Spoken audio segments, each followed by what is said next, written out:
Hello everyone, welcome back to my channel वांगशन lovers. तो कैसे हो आप सब? आई होप कि आप सब बहुत अच्छे होंगे। एंड आज मैं आपके साथ एक न्यू वांगशन फैन फिक्शन जिसका नाम रीबर्थ है वो शेयर करने वाली हूँ। ये फैन फिक्शन मैं आप लोगों को पहले ही बता देती हूँ। जो मैंने ईजन फैन फिक्शन शेयर किया था जिसका नाम बिट्रे एंड रिग्रेट था, उसी का ये सेकंड सीजन है जिसका नाम रीबर्थ है। ओके, तो आज मैं ये शेयर करने वाली हूँ। बहुत दिनों से इसकी डिमांड आ रही थी कि मैं नेक्स्ट सीजन लेकर आऊँ, तो मैं नेक्स्ट सीजन लेकर आ रही हूँ। आई होप कि आपको पसंद आएगा एंड प्लीज़ इसे अपना प्यार और सपोर्ट दीजिएगा ढेर सारा। एंड ये फैन फिक्शन मैंने नहीं लिखा है। इस फैन फिक्शन की जो ऑथर है उनकी वेटपैड आईडी जो है वो है रोज़ S7P। प्लीज़ जाइए ऑथर को एंड बहुत सारा ढेर सारा सपोर्ट कीजिएगा। सच में उन्होंने बहुत ही ब्यूटीफुल एफ लिखा है। मैं उम्मीद करती हूँ कि आपको ये पसंद आएगा एंड प्लीज़ अपने कमेंट करके ज़रूर बताइएगा। ओके, तो इस फैन फिक्शन का जो लिंक है वो वीडियो के डिस्क्रिप्शन में मैं दे दूँगी, तो आप जाकर वहाँ पर रीड भी कर सकते हैं। ठीक है, प्लीज़ जैसा भी लगे मुझे कमेंट करके ज़रूर बताना कि कैसा लगा। ओके, तो चलिए फिर आज का पार्ट शुरू करते हैं। इससे पहले हम कैरेक्टर्स के बारे में जान लेते हैं। तो सबसे पहले हम जानते हैं वी वूजियान के बारे में। वी वूजियान एक सक्सेसफुल पॉपुलर सिंगर है। इसकी वॉइस के अंदर मैजिक है पूरी तरह से। ये अपनी मैजिकल वॉइस से सभी को अपनी ओर अट्रैक्ट कर लेता है और वो 26 साल का है। वी जिंग जो है उसके मॉम एंड डैड जिनका नाम कैंग से चरण एंड वी चंग से है। वी जिंग का कोई भी सिबलिंग नहीं है, वो इकलौता है अपनी फैमिली के अंदर। एंड सच में वी जिंग एक अमेजिंग सिंगर है, हर कोई वी जिंग का दीवाना है। अब हम जान लेते हैं हमारे सेकंड कैरेक्टर के बारे में जिसका नाम लैन वांग जी है। लैन वांग जी एक कंपनी का CEO है और उसके पेरेंट्स की डेथ जो है जब वो 7 साल का था तभी हो गई थी। उसके बाद लैन किरण जो कि वांग जी एंड लैन सिजन के अंकल हैं, उन्होंने ही हमारे वांग जी एंड लैन सिजन की पूरी रिस्पॉन्सिबिलिटी उठाई थी। वो अनमैरिड हैं जो लैन जन के अंकल है। लैन सिजन वांग जी का एल्डर ब्रदर है और वांग जी जो है वो 28 ईयर्स ओल्ड है और वो अपने पूरी तरह से काम पर फोकस करने वाला पर्सन है। अदर चीज़ों पर वांग जी का बिल्कुल भी ध्यान नहीं है। और जो वांग जी के ब्रदर हैं लैन सिजन, वो मैरिड हैं जियांग चेंग से और वो अपनी लाइफ को बहुत ही हैप्पीली स्पेंड कर रहे हैं। और अब लैन किरण चाहता है कि हमारा वांग जी भी शादी कर ले। वो वांग जी के लिए एक बहुत ही परफेक्ट पार्टनर को ढूंढ रहा है जो हमारे वांग जी के कोल्ड हर्ट को पिघला सके। लैन जन बहुत ही क्वाइट पर्सन है, वो बिल्कुल एकदम सीरियसनेस के साथ अपने लाइफ को स्पेंड करता है। वांग जी को बिल्कुल भी म्यूज़िक सुनना पसंद नहीं है, ना ही तो वो टीवी देखता है बिना किसी अदर रीज़न की वजह से, ना ही वो किसी से बातें करता है। वो बस अपने काम पर फोकस करता है। वांग जी को बस अपने काम से प्यार है, इसके अलावा और किसी चीज़ से उसे प्यार नहीं है। और बस वो किताबें पढ़ना पसंद करता है बहुत ही ज़्यादा। लैन किरण चाहता है कि वांग जी जो है वो दिलरबा से डेटिंग करे और उसके साथ शादी कर ले एंड एक हैप्पीली मैरिज लाइफ को जिए और फिर उसके बाद वो पीसफुली मर सकता है। लेकिन हमें नहीं लगता कि ऐसा होगा। हमारे लैन किरण की ये विश तो मुझे नहीं लगती कि पूरी होगी। अब हम देखते हैं इनको। ये इनका नाम दिलरबा है एंड ये 26 ईयर्स ओल्ड हैं एंड बोल सकते हैं वांग जी की फ्रेंड है। तो चलिए अब हम देखते हैं सबसे पहले लैन मैंशन का सीन। मैंशन के अंदर दिलरुबा खड़ी हुई थी हॉल के अंदर और वो जोर से चिल्लाते हुए बोलती है, लैन वांग जी कहाँ हो तुम? जल्दी आओ, हम देर हो जाएगी हमें, प्लीज जल्दी आओ तुम। वहीं लैन किरण सोफे पर बैठा हुआ था। जब वो ये देखता है तो वो कफ करता है। दिलरुबा जब कफ की आवाज़ सुनती है तब वो अपने लोअर लिप को बाइट करती है क्योंकि वो समझ गई थी कि उसने क्या गलती की है। लैन मैंशन के अंदर जो है जोर से बोलना बिल्कुल ही मना है। तब वो लैन किरण को देखती है और बोलती है, सॉरी अंकल। लैन किरण फिर अपना सिर हाँ में लाता है। तभी लैन वांग जी अपने रूम से निकलकर बाहर आता है और वो हॉल के अंदर आकर खड़ा हो जाता है। इसके बाद जो दिलरुबा थी वो वांग जी को देखती है। लैन वांग जी तुम कहाँ पर रह गए थे? हाँ, मैंने तुम्हें कहा था ना जल्दी करना, तुम्हें पता है हम लेट हो जाएंगे कॉन्सर्ट में जाने के लिए। तुम नहीं जानते हो मैं कितनी एक्साइटेड हूँ वी वूजियान के कॉन्सर्ट में जाने के लिए। ओह माय गॉड, तुम्हें नहीं पता वो कितना फेमस सिंगर है एंड उसकी वॉइस बहुत अमेजिंग है। मैं बहुत एक्साइटेड हूँ वहाँ जाने के लिए और तुम हो कि लेट कर रहे हो। वांग जी बोलता है, मैं रेडी हूँ।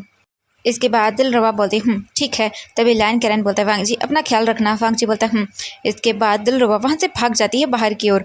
वांग जी फिर धीरे धीरे करके हॉल से बाहर की ओर जाने लगता है। लैन किरण उन दोनों को देखता है और स्माइल करता है क्योंकि लैन किरण को लगता है कि जो दिलरुबा है वो वांग जी के इस कोल्ड बिहेवियर को चेंज कर सकती है। तो अब हम देखते हैं रोड का scene. LAN Wang ji and दिलरुबा दोनों कार में बैठे हुए थे। वांग जी कार को ड्राइव कर रहा था एंड जो दिलरुबा थी वो उसके साथ वाली सीट पर बैठी हुई थी और वो बहुत ही एक्साइटेड थी और वो एक्साइटिंगली अपने हाथ में जो कॉन्सर्ट की टिकट थी उन्हें देख रही थी। तभी दिलरुबा बोलती है, वांग जी क्या तुम एक्साइटेड हो? क्योंकि हम वी वूजियान के कॉन्सर्ट में जाने वाले हैं। मैं तो बहुत एक्साइटेड हूँ। वांग जी ये सुनने के बाद नर्वस हो जाता है क्योंकि उसे नहीं पता है वी वूजियान के बारे में। वांग जी ने कभी वी वूजियान की फ़ोटो भी नहीं देखी है एंड ना ही उसने कभी म्यूजिक सुना है। क्योंकि वांग जी सिर्फ अपने काम पर ही फोकस करता है, इसीलिए उसने इन सब चीज़ों में कभी इंटरेस्ट ही नहीं लिया। ना ही तो उसने कभी सिंगिंग में इंटरेस्ट लिया, ना ही कभी डांसिंग में इंटरेस्ट लिया। उसने तो सिर्फ एक ही चीज़ में इंटरेस्ट लिया है और वो है अपना वर्क। इसके अलावा वो कुछ और नहीं करता, ना ही किसी चीज़ के बारे में सोचता है। उसे बस अपने काम पर ही फोकस करना है। तभी दिलरुबा वांग जी को देखते हुए बोलती है, वांग जी तुम्हें पता है मैं उसके कॉन्सर्ट में जाने के लिए बहुत एक्साइटेड रहती हूँ, क्योंकि वो मेरा फेवरेट है। एंड तुम्हें पता है जो वी वूजियान ना, उसकी वॉइस मैजिकल है। और तुम जानते हो वी वूजियान ना बिल्कुल शाओज़ान जैसा दिखता है। एंड कुछ लोग तो ये भी कहते हैं कि जो वी वूजियान है वो शाओज़ान का रीबर्थ है। दिलरुबा एक्साइटेड होकर वांग जी को देखती है एंड उसके फेशियल एक्सप्रेशन को देखने की कोशिश करती है, लेकिन वांग जी के फेस पर उसे कोई भी फेशियल एक्सप्रेशन नहीं नजर आते। इसके बाद दिलरुबा वांग जी को देखते हुए बोलती है, एंड तुम बिल्कुल वांग यीबो की तरह दिखते हो। ये बोलने के बाद जो है वो दिलरुबा वांग जी के फेस को घूरने लगती है और वो अपने मन में सोचने लगती है। इसके बाद दिलरुबा बोलती है, वांग जी मुझे बताओ, क्या सिर्फ एक के लिए मैं ही हूँ जो बात करूँगी? क्या तुम कुछ नहीं बोलने वाले हो? बताओ मुझे, तुम्हें क्या लगता है सच में वी वूजियान का शाओज़ान से कोई कनेक्शन है? ये सुनने के बाद वांग जी बोलता है, मुझे नहीं पता। ये सुनने के बाद जो दिलरुबा थी वो बोरिंग वांग जी को इग्नोर करती है और वो वी वूजियान की मूवी को देखने लगती है। लेकिन तभी दिलरुबा बोलती है, वांग जी तुम्हें पता है वांग यीबो बिल्कुल भी अच्छा पर्सन नहीं था, क्योंकि उसकी वजह से शाओज़ान ने सुसाइड अटैम्प्ट कर लिया था। एंड जो शाओज़ान था वो बहुत ही अच्छा पर्सन था, वो बहुत ही अमेजिंग सिंगर था। लेकिन जो वांग यीबो था, वो जो शाओज़ान था उसकी फेमसनेस के कारण बहुत ही उससे जलता था एंड उसने एक डर्टी प्लान को खेला। एंड उसने जो है शाओज़ान को एक होटल में बुलाया एंड देन उसे कुछ ना कुछ दे दिया उसने। एंड देन शाओज़ान को एक रूम में भेज दिया और वहाँ पर एक लड़की को भेजा, ताकि बाद में जाकर वो लड़की ये प्रिटेंड कर सके कि शाओज़ान ने उसका रेप किया है। और फिर उसके बाद जब नेक्स्ट मॉर्निंग को सब लोग होटल के अंदर गए एंड शाओज़ान को उन्होंने उस रूम के अंदर देखा एंड उस लड़की ने सबसे झूठ कहा कि शाओज़ान ने उसका रेप किया है। जब वांग जी ये सुनता है तो वो शॉक हो जाता है और वो शॉकिंगली दिलरुबा की ओर देखता है, क्योंकि उसने पहली बार शाओज़ान की लाइफ के बारे में कुछ सुना था। शाओज़ान दिलरुबा को देखते हुए बोलता है, उसके बाद क्या हुआ था? दिलरुबा देखती है वांग जी को और फिर वो बोलती हैं। एंड उसके बाद सब लोग शाओज़ान को ब्लेम करने लगे एंड उसके बाद जितने भी लोग थे वो शाओज़ान के लिए ही पूरे वर्ड का यूज़ करने लगे। शाओज़ान की पूरी लाइफ एक सेकंड के अंदर पूरी तरह से चेंज हो गई थी। वो इतनी अपमान को बिल्कुल भी बर्दाश्त नहीं कर पा रहा था। हर लोग उसे यही बोल रहे थे कि उसने एक वुमेन के साथ मिसबिहेव किया है, उसने उसका रेप किया है। और ये बात शाओज़ान बिल्कुल भी बर्दाश्त नहीं कर पा रहा था। वो बहुत ही मुश्किल वक्त में था उस टाइम, उसके पास कोई नहीं था जो उसे प्रोटेक्ट कर सके वहाँ पर। शाओज़ान जो था वो बहुत ही बुरी कंडीशन में था उस वक्त एंड किसी ने भी उसका साथ नहीं दिया। गिल्टी न होते हुए भी शाओज़ान को सज़ा मिली, किसी ने उस पर बिलीव नहीं किया। एंड पुलिस जब शाओज़ान को अरेस्ट करके लेके जा रही थी तब शाओज़ान ये सब चीज़ें सहन नहीं कर पाया और वो बिल्डिंग से नीचे कूद गया। शाओज़ान ने सुसाइड अटैम्प्ट कर लिया, वो भी वांग यीबो की वजह से। वांग जी ये सुनने के बाद पूरा शॉक हो जाता है और फिर वो शॉकिंगली दिलरुबा को देखते हुए बोलता है, और उस वांग यीबो का क्या? इसके बाद दिलरुबा वांग जी को बताती है कि इसके बाद जो वांग यीबो था उसे भी बहुत गिल्टी फील हुआ और उसने सबको सच्चाई बता दी एंड फिर उसने खुद भी सुसाइड कर लिया। वो एक ट्रक के सामने जाकर खड़ा हो गया एंड उस ट्रक ने हार्शली वांग यीबो को हिट कर दिया और जिसके बाद वो ऑन द स्पॉट वहीं पर ही मर गया था। एंड कुछ लोगों का ये कहना था कि जो वांग यीबो था वो मेंटली स्ट्रेस था और वो शाओज़ान की डेथ का पेन जो है वो बियर नहीं कर पाया एंड फिर उसने भी सुसाइड कर लिया। बहुत ही इंटरेस्टिंग स्टोरी है ना इन दोनों की। वांग जी ये सुनने के बाद बहुत ही शॉक था, मतलब पता नहीं क्यों उसे ये स्टोरी बहुत ही अजीब अलग सी लग रही थी। वो पता नहीं क्यों इस स्टोरी के बारे में और कुछ जानना चाहता था। न जाने क्यों इस स्टोरी ने वांग जी के माइंड को अपनी ओर डाइवर्ट कर लिया था, वो इसी चीज़ के बारे में सोचे जा रहा था। तभी दिलरुबा बोलती है, वांग जी तुम्हें क्या लगता है क्या वी वूजियान एक्सेप्ट करेगा मेरे साथ काम करने के लिए? वांग जी बोलता है इसके बाद दिलरुबा बोलती है, मुझे लगता है कि मुझे सच में अपने गाने के तरीके पर थोड़ा सा प्रैक्टिस करने की ज़रूरत है और आज हम दोनों कॉन्सर्ट में जा रहे हैं एंड कॉन्सर्ट में जाने के बाद आई थिंक एक वीक के बाद मेरे डैड कैसे भी करके वी वूजियान से मेरी मीटिंग को फिक्स करेंगे ताकि मैं उनसे बातें कर सकूँ अपने काम को लेकर। एंड वांग जी क्या तुम मेरे साथ चलोगे मीटिंग के अंदर? वांग जी बोलता है ये सुनने के बाद दिलरुबा पाउट बनाती है और बोलती है हमेशा। इसके बाद वो दोनों वहाँ से कॉन्सर्ट के लिए चले जाते हैं। वांग जी एंड जो दिलरुबा थी वो दोनों कॉन्सर्ट के अंदर आ चुके थे। वो दोनों स्टेज के पास में ही खड़े हुए थे। वांग जी ने जो है फ्रंट के जो स्टेज था उसके सामने वाली सीट को बुकिंग किया था, क्योंकि वो दोनों अच्छे से परफॉर्मेंस को देखना चाहते थे। दिलरुबा देखना चाहती थी, इसीलिए फ्रंट की सीट को बुक किया गया था। दिलरुबा तो बहुत ही ज़्यादा हैप्पी थी और वो बार बार वी हुसैन के नाम को लेकर ही बोल रही थी एंड बोले कि चिल्ला रही थी बार बार। तभी अचानक से जो वांग जी था उसकी नज़रें वी जिंग के पोस्टर पर पड़ती है। जैसे ही वांग जी विंग के पोस्टर को देखता है तब उसकी नज़रें बिल्कुल ही उसके पोस्टर पर ठहर जाती है। वी हुसैन के फेस को देखने के बाद न जाने क्यों वांग जी को अजीब सा फील होता है। उसके लिए वो फेस मानो एक सिमिलर फेस था, जैसे कि मानो वो इस पर्सन को जानता हो, लेकिन पता नहीं क्यों अचानक से वो बहुत ही अजीब चीज़ फील कर रहा था। फिर शायद वो सोचता है कि वी वुजियान इतना फेमस सिंगर है तो हो सकता है कहीं पर उसने देखा हो वी वुजियान को या पोस्टर वगैरह में, तो हाँ हो सकता है। लेकिन फिर भी उसका मन नहीं मान रहा था। वो बार बार उस पोस्टर को ही देखे जा रहा था।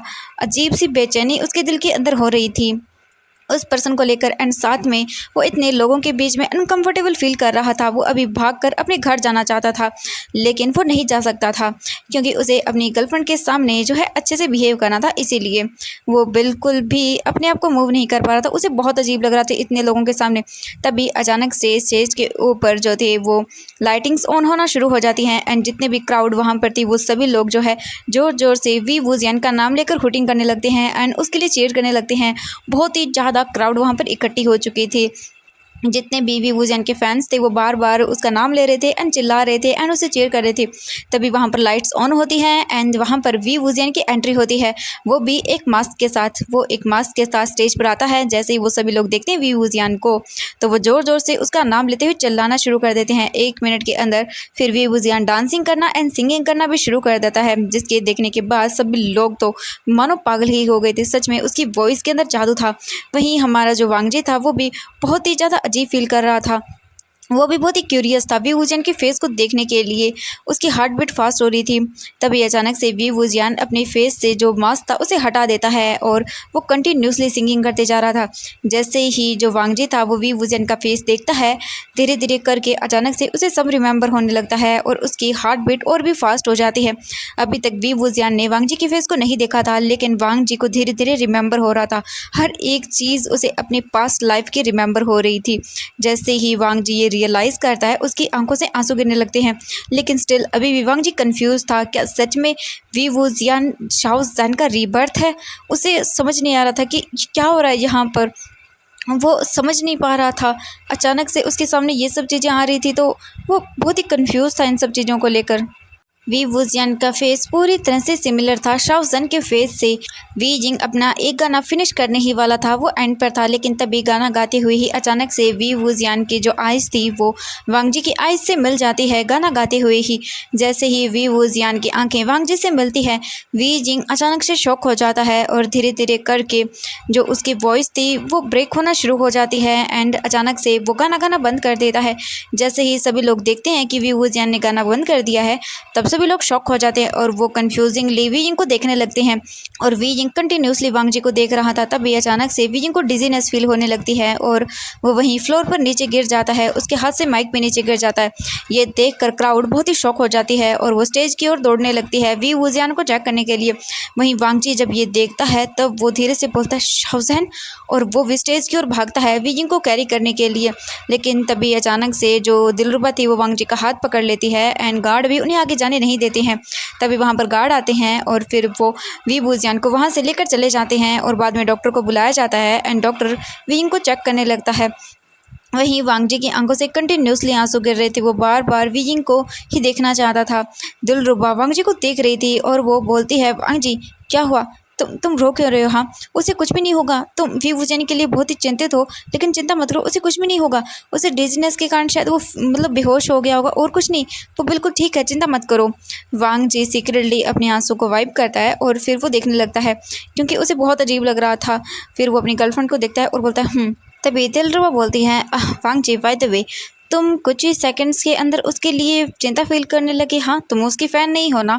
वांग जी बोलता नथिंग, कुछ नहीं, और वो वहाँ से दूर जाने लगता है। जितने भी फ़ैन थे वी वुजियान के, वो चुपचाप खड़े हुए थे वहाँ पर, क्योंकि वो बहुत ही वरीड थे वी वुजियान के लिए। तभी एक गार्ड वहाँ पर आता है और सभी को इन्फॉर्म करता है कि वी वुजियान अब ठीक है, लेकिन उसे रेस्ट की ज़रूरत है, तो वो आगे परफॉर्म नहीं कर पाएगा। तो एवरीवन, आप सबको जाना होगा। ये सुनने के बाद सभी लोग धीरे धीरे वहाँ से चलना शुरू कर देते हैं, लेकिन वो वी इनके लिए बहुत ही सैड फील कर रहे थे। ऐसे ही करके सभी लोग वहाँ से चले जाते हैं। दिलरुबा एंड जो वांग जी था वो भी कॉन्सर्ट से बाहर आते हैं, और वो चुपचाप कार के अंदर बैठे हुए थे और वो बात नहीं कर रहे थे। जो वांग जी था वो मतलब नॉर्मल प्रिटेंड कर रहा था रहने के लिए, लेकिन माइंड में उसके बहुत कुछ चल रहा था। ऐसे ही करके वो अपने घर चले जाते। वांग जी वापस अपने घर आता रात को। अब नाइट का टाइम था एंड वांग जी अपने रूम में था और वो बेड पर लेटा हुआ था और कंटिन्यूसली उसके आंखों से आंसू गिर रहे थे।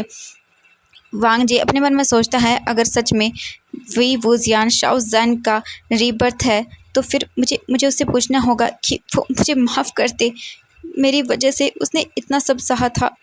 तो एवरीवन, आज के लिए बस इतना ही। मिलते हैं नेक्स्ट पार्ट में। आई नो कि पार्ट छोटा है, लेकिन मुझे अदर वीडियोस भी बनानी है, तो पार्ट थोड़ा छोटा बनेगा। आई एम सॉरी एवरीवन इसके लिए, लेकिन मैं उम्मीद करती हूँ कि आपको ये पार्ट पसंद आए तो प्लीज़ वीडियो को लाइक एंड चैनल को सब्सक्राइब कर देना एंड कमेंट करके मुझे ज़रूर बताना कि आपको ये फैन फिक्शन कैसा लग रहा है। ठीक है, तो बाय बाय एवरीवन।